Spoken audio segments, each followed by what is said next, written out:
So I think hopefully everybody can see everything. If not, then let me know, but otherwise it should be fine. We're doing it on the laptop because Lauren's not here. She's doing something else. Okay, so week 10, creeping ever towards the end. And today is about creating a poster that competes for academic prizes. So it's about posters. And I guess some of you guys have done posters before, right? No? Yes? Maybe a little bit. This looks complicated to open. There we go. Right, so we're going to talk a bit about the format of posters, what to put in the poster, how to pitch your poster, and then a little bit about submitting work to a conference. And so over the last kind of 10 weeks, we've talked about setting your question, deciding what you're going to investigate. We've dipped into how to do the investigation, how to do some analysis and so on. But as I said at the start, you can't in 12 hours over 3 months explain how to do an entire research project.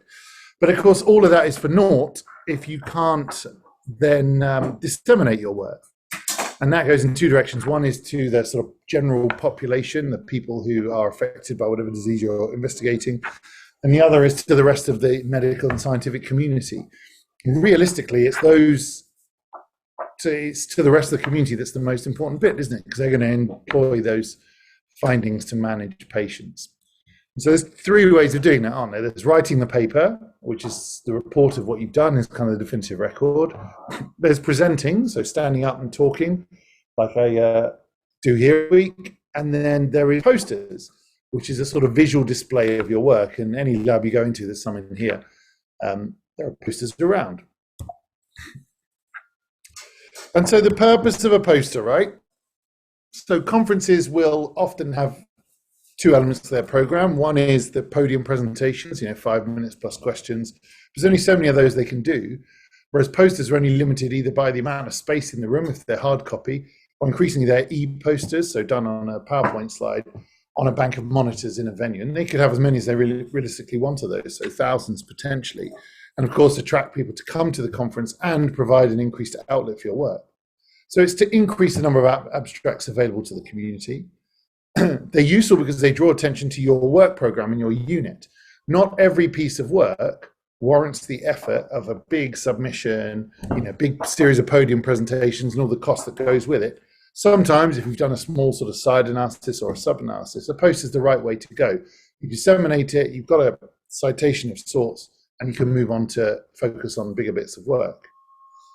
Like we said at the start, there is nothing wrong with wanting some prestige, kudos, and so on, and exposure for your unit and for you.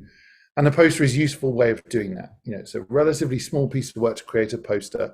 As I say, it's still a citable offense, if you like, to get that out there. So it does increase the exposure for the unit, increases the exposure for work. And as people walk around the poster or flick through them, they keep seeing your name, your unit, and so on. It just lifts your profile a bit. The other thing that posters are great for is when you've got a very visual topic that you've done. So if you look around at the posters, you see there's loads in here, for example, with loads of graphs and all that sort of stuff. That's quite useful. People like seeing slopes up to the right. It shows positive changes and so on. And so visual exposure of your data is really useful. If you've got a project that's a load of maths or very free text, for example, qualitative work is sometimes harder to present as a poster because it doesn't have necessarily those visual exposures in the same way. It depends on the sort of work you do. So what about the content of the posters? And we're moving on because we're going to try and actually dissect a paper to maybe try and create a poster today. It's got to be visual.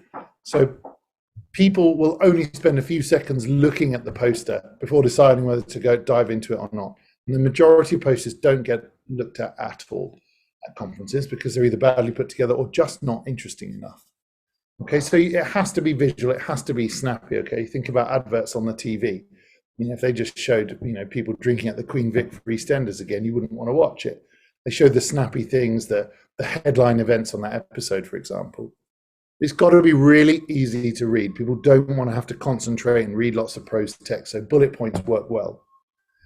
Images are key. So a big, flashy image, unscientific though it sounds, will catch the eye, and then you go and start to read it and so on. As I say, people like the graphs with an obvious trend.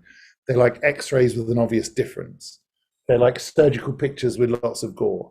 Those are the sorts of things that attract people's interest and so on. Okay, just a picture of, I don't know, a house officer taking a history, or even a therapist doing, bending a knee and stuff, might not capture the attention of people looking at it. So graphs, useful, make them readable, and x-rays, of course, that's very sciencey and medically, so people like that. So here's an example of a poster, right? And what do you think of that poster, given what we've just said?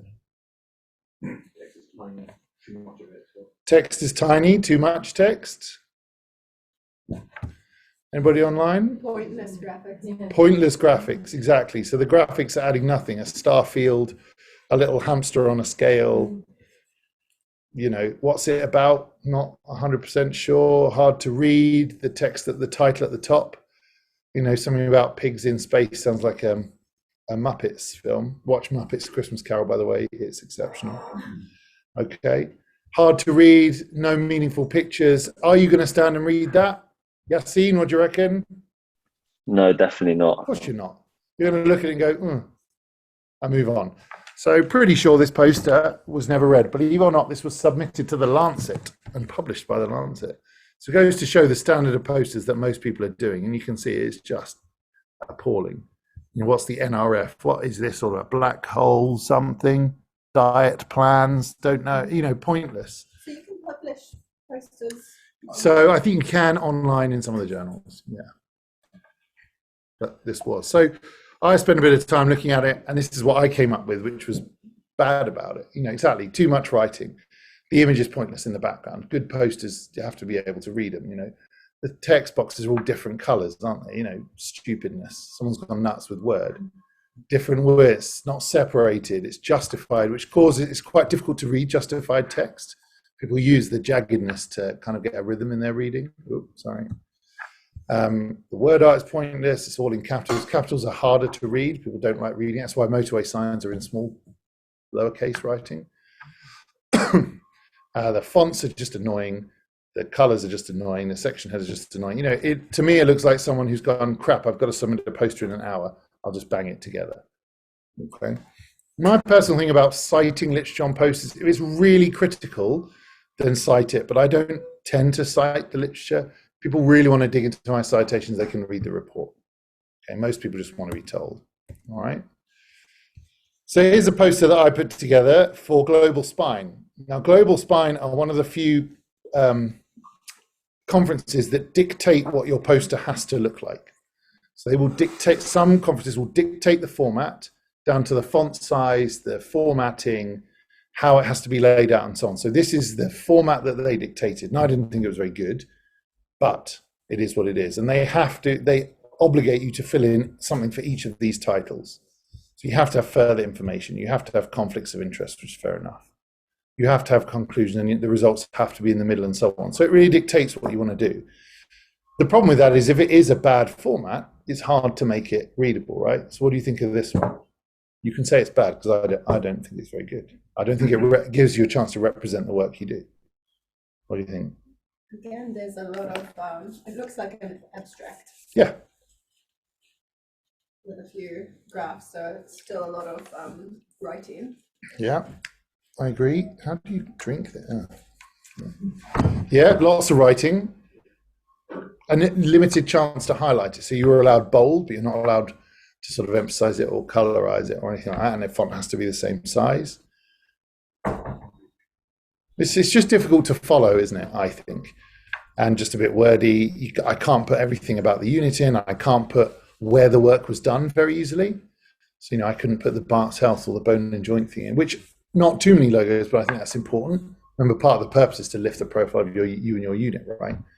So it's just annoying when they do that because it doesn't give you the opportunity to really make the most of your work. Okay. So here's another poster that I did another time. This was a North American thing. So what do you think of this one? Hey? Yeah, I think it's a bit better. Your main insight is stated quite clearly. Yeah. So I did this a year or two ago. Hi, Hello. Joy. Yeah, please do. Yeah, Jess. Hello, Jess. Have a seat.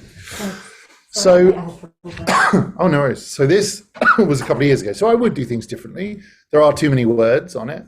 There's perhaps a little bit on the small side. Okay. But you see, I like this format because the title doesn't take center stage. The clinical message takes center stage. So if they walk in and go, they read these 6 lines, I don't care if they read anything else. They want to know the method, it's there. They want to know the detailed results, it's there. But 2/3 of infection of the sacrum pelvis are from the bowel and urinary tract, and they occur earlier. Great. On to the next. If I'm lucky, they've gone, okay, it was University of Toronto. Okay, it was, that rock-ass bloke again, trying to make something out of nothing. Fine. But I think that format works better.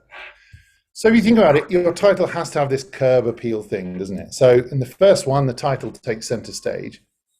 And I changed the title to try and make it so people go, oh, right, so CT myelograms are not very good. Okay, but in this format, you're able to give that message as headline. So the curb appeal, people have to want to stop and read it, of course, because there are hundreds of posters, and most of these have never been read, definitely. When you're doing the poster, you're not doing it necessarily for specialists in your particular area. It has to be general for the generalist. So, an orthopedic surgeon of any sort or neurosurgeon has to be able to read my spine poster and make sense of it. If they want the detailed breakdown of this weird thing and that niche thing and so on, it's in the written report. Or they can ask you questions if it's a pitching poster. Okay, but I don't know what that means, sorry. In general, the contents of the poster has to appeal to everybody who's likely to show up. So it is no good doing like one of these complex, immunology things at a general surgical conference, because most general surgeons have no idea what this stuff is about. On the other hand, if you go to a specialist GI immunotherapy genius conference, they all want to know that stuff. So you have to tailor it a little bit. When it comes to your method, it's emphasizing it from undergrad that the method is the key bit. That's the bit you're supposed to start by reading. We all know we read the conclusion first, right? But we're supposed to start with the method. Just give the fundamentals. Was it an RCT? How many patients? Where were those patients from? And then again, if they want to know stratification or your randomization technique or the, a priori sub-analyses, they can read your report or ask you if you're there. Okay, but really the key elements we need to know. Now on this one, I probably overdid it a bit, but I said retro analysis, the inclusion, the exclusion, where the data came from and how we categorized it. And that was it. Nothing about the surgical technique, nothing about what stitch was used. All that stuff is in the report. Okay. And with the results, the headline. So again, the headline is that's the result. There's a couple of extra lines on the other side there for a bit more kind of detail, because I thought that's really vague. That's kind of house officer, 5th year medical student kind of stuff. The organisms and the frequencies are on here, but there's a lot more detail in the report again. So really the headline results are really what you're asking for.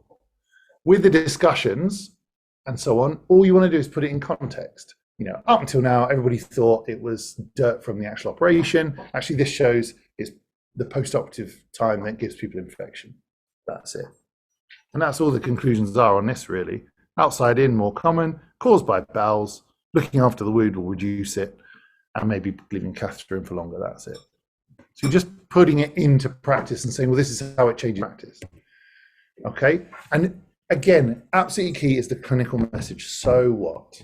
You do this, so what? That's what I tried to do on this one, and I would do it differently now a bit, is to say you need to look after your wound and leave a catheter in for longer than we normally do for these wounds. Done. And at least people can go, okay, the clinical context is that's what it's advising me to do, that's what the data is. So you make it barn door, smack them over the face with it, your clinical message, okay? This is a poster, obviously, from somewhere in the world, America somewhere, and their clinical message is if you don't have a mask, don't come in. End of story, isn't it? A tiny bit more detail underneath, but that's the message. That's what you're trying to replicate. There was a great post when I was in the States the other week on the door of the clinic saying no firearms allowed. Well, A, that's mental, and B, there's no question then what's needed. All right. So some posters are just put the poster on the wall or on the screen and that's it. Okay, and you don't need to do anything as you walk away. Increasingly with e-posters, they're letting you then record 2 or 3 minutes of voiceover for your poster. So someone can look at the poster and have you talk through it in their ear.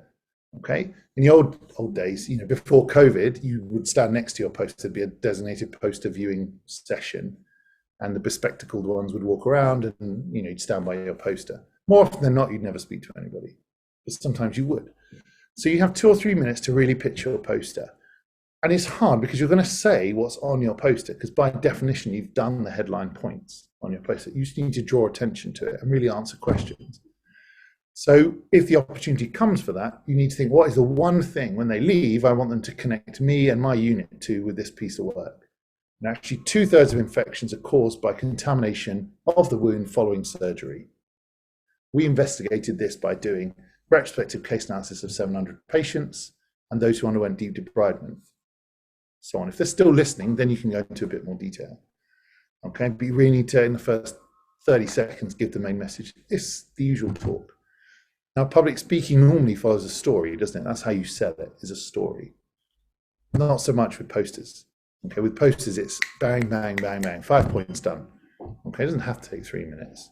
Explain your absolute key points in your clinical message, even down to saying the clinical message of this is your nurses need to put, occlusive dressings on day one and meticulous bowel management. Boom. There isn't a lot of time for a lot of detail. If they want detail, they will ask you, what's your randomization technique? Please explain it in some detail. No one ever does, because really, how much do people genuinely care about that? Not much. If they care that much, they're reading your report. Okay?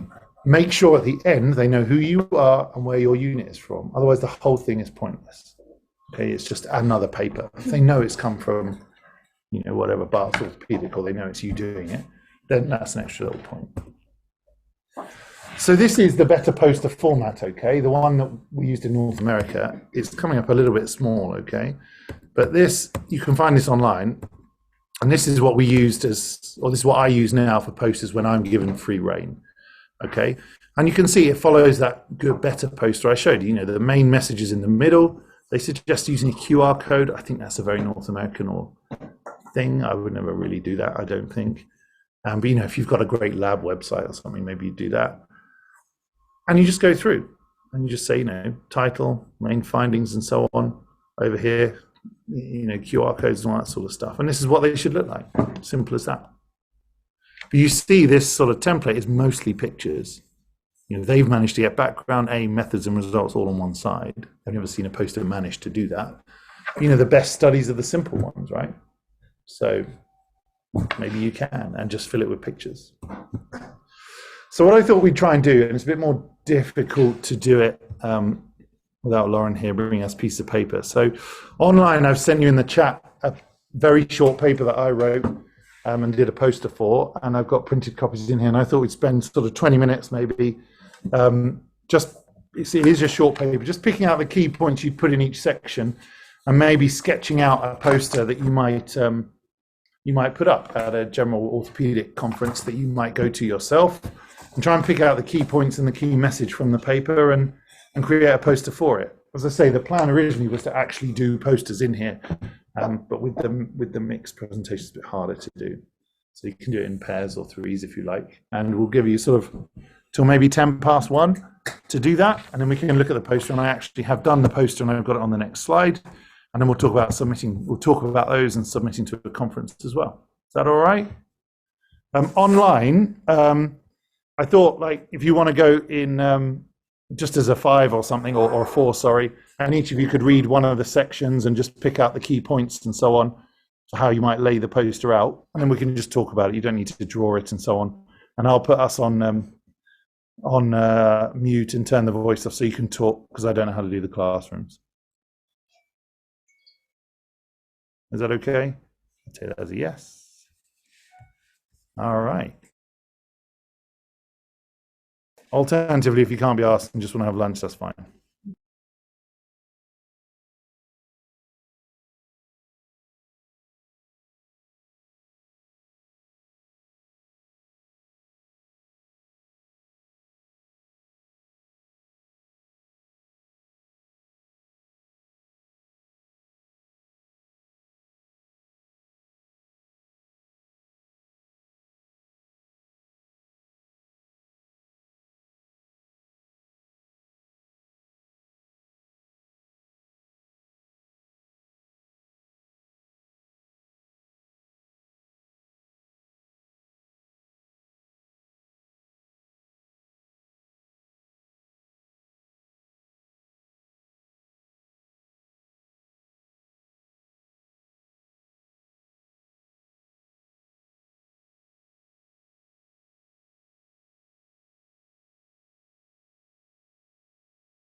All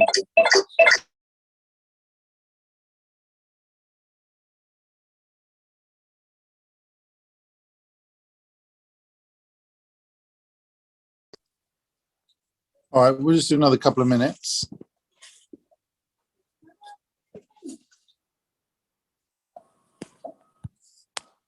And then,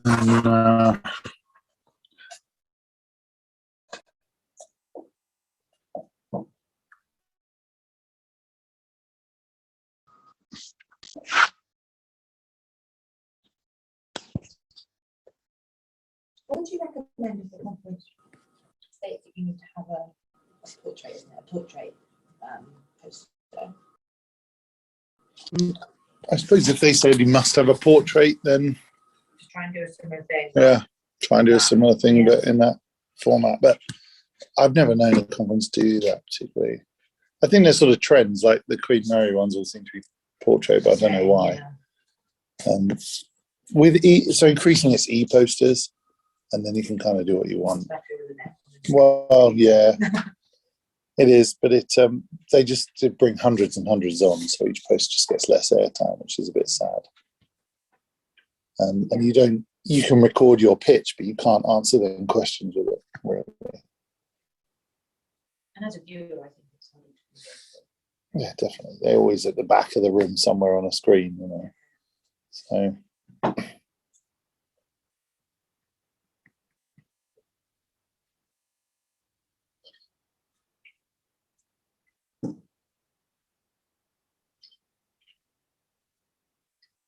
all right.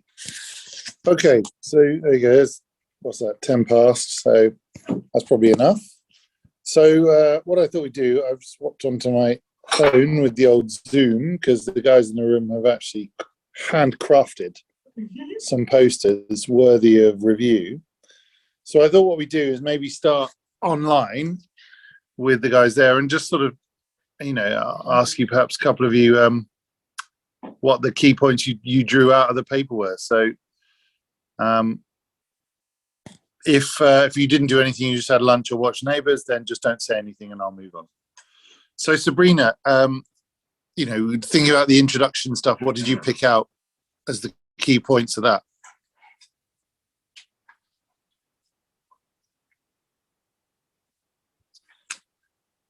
So Sabrina's having lunch. Just make sure it's all turned up. What's that?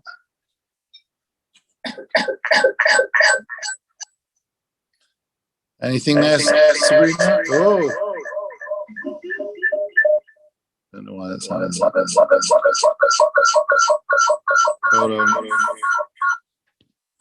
I'll have to do it on the phone. Okay, we'll move on then. Yassine, what have you put in your introduction points? So I said for the intro, use the explanation what congenital kyphosis deformity is.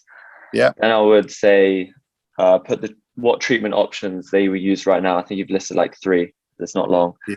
And then explain that the current evidence for the treatment is basically complicated because like scoliosis is included when they do the research. And so then I'd say that it's therefore useful to be able to plan treatment for this isolated congenital kyphosis. Yeah. And basically understand if the posterior short segment fusion thing basically would provide additional correction whilst also looking at like complications, blood loss. Forgot to put there overall something. I can't even read my writing. And then like you like the things you've listed basically. Yeah. That you're measuring. That's what I said I'd include. Yeah, I think that's right. Like I say, you're creating a bit of context really and saying, well, why bother doing this at all? And try and emphasize the need for, what's the evidence need that you're filling or evidence gap you're filling. Okay, so Priyanka, how about the method? Did you come up with any points for the method? So I guess you'd speak about how you actually got the patients, so how they were recruited, what the specific inclusion and exclusion criteria were. And so you can start off by saying it is a retrospective case series. Yeah, agreed. That's the type of study that it is and the time period as well. So I guess you could kind of do like a could you use Pico in a way just to like kind of look at the outcomes, and then you can see. So look at patient, the intervention, and then the outcomes that you're studying, and then you can briefly speak about the surgical technique. I don't know if you can, if it's better represented using a diagram instead of a block of text. So you could. Yeah, that's good. The surgical technique could be a sort of picture or a diagram, couldn't it? Kind of like a picture of the spine and like step 1, 2, 3, like round in a circle. It could be, couldn't it? I think the important thing in the introduction somewhere is just be really clear, like, because of what we've done or because of what's happened, what we're going to do is this, and that's why it's different. So in your PICO kind of reporting the method there, just, why did you kind of choose those outcomes, if you like? We wanted to show it was safe. We wanted to show it was effective. We wanted to show it was doable, kind of thing. So yeah, very good. So we'll move into the room now, and I shall mobilize with my camera, which I'm not sure is on. It is on. So let me see if I can turn it around. Maybe not. Okay, so over here we have a poster. You guys see that online, hopefully. Yeah, sort of. Okay, so talk us through your poster over here. Yeah. So we took points from the abstract. Yeah. And we tried to pull out the main outcome of the study, and we put in some pictures. Yeah. So what pictures did you put in? One from your paper. Yeah. And then we were trying to get some of the tables from your paper in as well. We didn't manage, so we kind of you put a sample bar chart. Okay, that's good. And something to show that it is a pediatric study. Yeah, I think it's good. You've got the main messages. I mean, it's a good cheat, isn't it? Look at the abstract, and the authors have kind of done it for you. But yeah, I think it's nice. It's readable. Well, that's not an excuse. You had 20 minutes to read, critique, and then reformat a paper. But yeah, I think it's good. It's pretty clear what it's about. Pretty clear what it's what you're trying to do. It doesn't have a title on it, particularly, or and your unit and so on. So you need to think about including those things. But in general, it's that's the sort of stark imaging that you want, isn't it? That's clearly about children. It's clearly about the spine, and it's clearly got some results there. So let's go around the other side. So we have to use our imagination a bit more, just so Yassine and the guys online can see. Wow. Okay. Yeah. All right. So talk us through this one.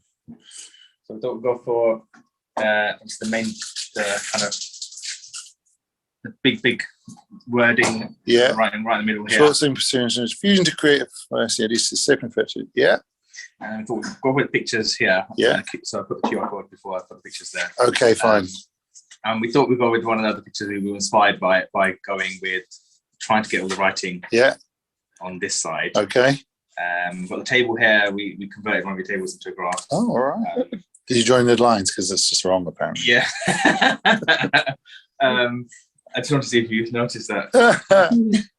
We thought there's some other data that we could take from it, like names and things like that from here. And we've got the logos and information. Yeah, so I think the format's nice. I think you can squeeze as little or as much text out of the paper as you want to create the points, and it really is a case of how comfortable you are with loss of fidelity, really, in terms of you're obviously choosing what to leave out more than you're choosing what to leave in, and sometimes that's quite hard. Congenital kyphosis, for example, is a really niche topic. Not everyone really knows what that is, and with this one particularly, it's uniplanar congenital kyphosis. So some of the feedback we got was, well, scoliosis, blah, blah, blah. And I said, well, look, it's uniplanar, which is much rarer. So, there are important points that will come up as you, as you're involved, obviously, in doing the study. So if I can just get rid of all this crap that's popping up on my screen for some reason that I don't know. So this is the poster that we did for, I forget, a conference somewhere in North America, and it's similar to one you've seen before. So we use that better poster format, which I really like. The message was very similar to what you did there, in the middle, and same with you guys. In the middle, bang, not the title, but what is the message? it's effective, and it's safe, and creates a useful clinical effect. That's it. So if they just take nothing else from this paper, then at least they've got that message and they can move on and go, well, at least that's an option. If I want to know more, there's a paper out there. And you can see the things we put in terms of important things. So a bit like Yassine said, you know, making a case for it and saying very clearly what the study aimed to do, you know, very clearly, and then how we did it, exactly as Priyanka said, you know, almost the PICO, how the methodology, everyone knows who we care about knowing what a retrospective case series is, the inclusion, the exclusion. And because this was a bit of a technique paper, I did put some detail in about the surgical technique, not a lot, but, you know, a short paragraph. And the pictures were, as you said, you know, the X-ray pictures show, look how bad it is, look what we did, look how it was at the end. And I put the red lines in to really emphasize it and took a bit of creative license with emphasizing it. You are supposed to put a legend with your pictures, which again, I don't think anyone really reads. Graphs and stuff, yeah, if you can graph it, so much the better. I left the table in here thinking, well, if they want to know case-by-case results, they're there. But really, with this case, this was the main message in the middle, just that it's good and it works, and that's it. So, you know, some papers have several points, some have just one. Try and distill it down to as few as possible. But I quite like the idea of turning it into a graph. That might have been nice. It's very black and white, apart from the yellow bits that let you emphasize it. I think there was too much text in here. Actually, I would probably take some of this stuff out just to really try and get most of the writing on one side. And then we could have made that table more reader friendly and so on. Maybe even a few more pictures. But that's the sort of challenges you face, you know, when you're trying to distill your work down. And this is a small paper with 7 or 8 kids or something in it. You can imagine doing it for those studies that you guys work on with thousands of patients. It's bloody hard. Although those big studies tend to get podiums, admittedly. So look, so you do all that work, and that's great. When you're submitting to a conference, have you guys all submitted to a conference before? Yeah, so it's a painful experience, isn't it? So you go on the website, you have to submit your abstract. Every conference has a different format of abstract you have to submit and all the author details. It's really annoying, but it is what it is. Remember that they get hundreds of entries. So I review for a few conferences, and you spend about 10 to 15 seconds per abstract reading it and going, okay, interesting title, method's okay, conclusion is meaningful or not. And that's it. So your title has to be really snappy. You know, just calling it posterior instrumented fusion in children is going to get glossed over. Saying, you know, posterior instrumented fusion kills children, someone will go, oh, shit, okay, we better read that, and so on. So you can, if you can summarize your clinical message in the title, and it's a good message, you're much more likely to get in. Okay? The details of method, most surgeons, the vast majority of clinical people are not methodologists. They do not really understand what a one-to-one stratified, you know, off-label, on-label, such and such pragmatic trial is. If you say randomized controlled trial to your average clinician, they know that's good. If you say something else, they know that's less good. And that's about the limit of it all. So you don't need to go into lots of detail with it. People know a bigger study is a better study. So if you've got a big number of participants, emphasize that. If you've got a small number, say, in this extremely rare condition that only presents to quaternary centers, we found the biggest case series around of 50 patients or whatever, or 8 as it happened. That's 15 years at the world's #1 children's hospital now. Okay, so you really need to paint it. So it's all about the headlines, because when we're reviewing them, there are hundreds, and it's all about the headlines and the clinical relevance. You know, even if you can write for, you know, for your average physical therapist, doing this for ACLs means a 10% better outcome. Great. You know, that sort of conclusion will catch an eye and are more likely to get the tick. Methods, we talked a little bit about the number of people and whether it's an RCT or not is what your average clinician cares about. And the generalizability. So I've seen studies a bit like this one. You know, this is only applicable to uniplanar congenital kyphosis, which is really rare. Most of you will never see it. Most pediatric surgeons will never see it. So, you know, the generalizability is quite low. So it goes to a PEDS conference or a specialized spine conference, great, but it would never make it to the BOA or, you know, something more general. So think about the generalizability and try and paint your study as generalizable as possible. Even in that small series, you could say, you know, across different, you know, ages and populations and locations and geography and so on, this is what we found. That's going to appeal more than saying in a small section of London in a small section of society, this is what we found. It doesn't generalize very well. So conferences want something that can apply to everybody in the world. And that's it. That is it for today. Short and very exciting. So posters are, you will submit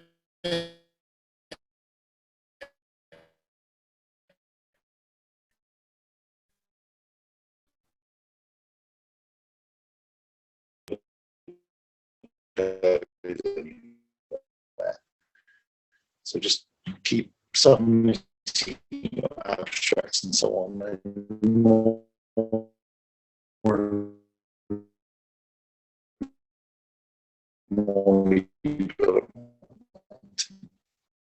any questions? I liked the outline poster because I think I've always been kicking it the wrong way around. I've always been going big text in the middle and trying to get your introduction lessons results in the middle bit. Yeah. Rather than just pushing hard. Yeah, I go to template now for our free rate. It's really annoying when the conference is set. But I realised it's all the headlines. Like just leave it in RCT. This is the outcome. This is what it means for you. Be ideal, wouldn't it? Have any of you actually stopped and read a poster at a conference before? No, exactly. You skim it at best. Most people don't. So he really has to hit them hard. In terms of trying, since the purpose ultimately of posters is to disseminate to your research community or academic, whatever community you're trying to get at, is posters really the right form, you think, still now, since, like the world has changed since when we first started doing posters? So that's a good question. I think posters in the traditional sense, like these ones on the wall, no. I think it's increasingly interactive now. And so these companies are asking for voiceover. They are asking for code so they can look at the website from the data, or so they can email you straight away and so on.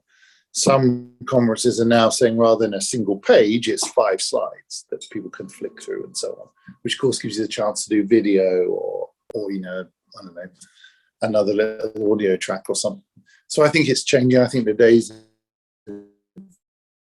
big posting, like you used to carry poster rolls around, and I think they're probably gone. So I think it's good, but it's like a billboard, isn't it? People can go, no, to move on or not. Tweets.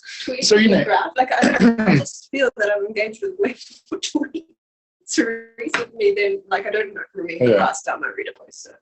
So I don't know, I don't really do much in the way of social media. It's sort of passed me by, really, the whole thing. I think there is a limit to, you've only got 140 characters or something in tweet.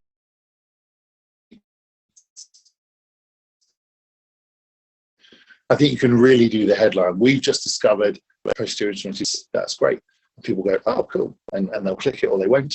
I think at conferences, people have already made the decision to engage a bit more than Twitter size bites. So it's reasonable to present them with more information. But ultimately, you can't, hold a gun to their head and say, read my poster and so on. I think it's just another outlet. But the posters in the traditional sense are dying. Yeah, definitely. It's just access to that. But yeah, social media is a whole thing.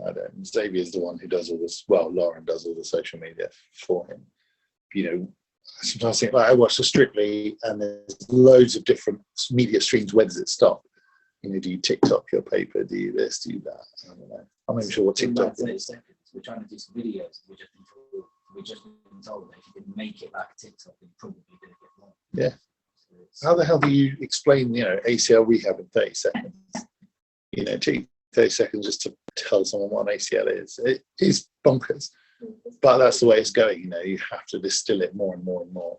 Eventually, it's just going to be someone going, research, click here, and that's it. So I think, because equally, sometimes I think with posters, like you distill it down to sit down. If someone misses the point of your poster, I worry about them going away and doing harm then. So let's say with that congenital kyphosis, if they miss that it's uniplanar, and they go and do that on someone with a kyphoscoliosis, they will do harm to that child. So to my mind, there is a limit to how little information you can go, because it's so personal at the end of it. But I don't know how you know, but that's always been the issue. You can't force people to listen to your talk, read your poster, study your paper. You have to hit them with the big points and hope that they're not ignoring it. I think sometimes with Twitter and a 30-second TikTok style video, how can you possibly do all that and say, but check for MCL or check for this, check for that? I don't know. We'll see what happens with social media. It's going on, isn't it? I was going to say what happens with it. It's been around for years, but I don't know. It's all dissemination. And you know, the last point is 99.9% of papers are crap anyway and won't make an impact on a patient's care. So, and the big trials that you guys, you know, run and deliver and so on, you know, they have a planned dissemination, don't they, at the protocol stage. So that's thought out beforehand. Most of these are reactionary. Oh, we got our paper published, better do a poster. And no more talks. Right, there you go, 2 minutes early. Thanks to everybody online. I hope that was a little bit useful. This format is called the Better Poster format. If you want to look it up, I can send it round, or ask Lauren to send it around if needs be. But it's what I use every time now, and I sort of recommend it. Seems to go down well. All right, see you all next week for, I think it's papers next week. That should be good.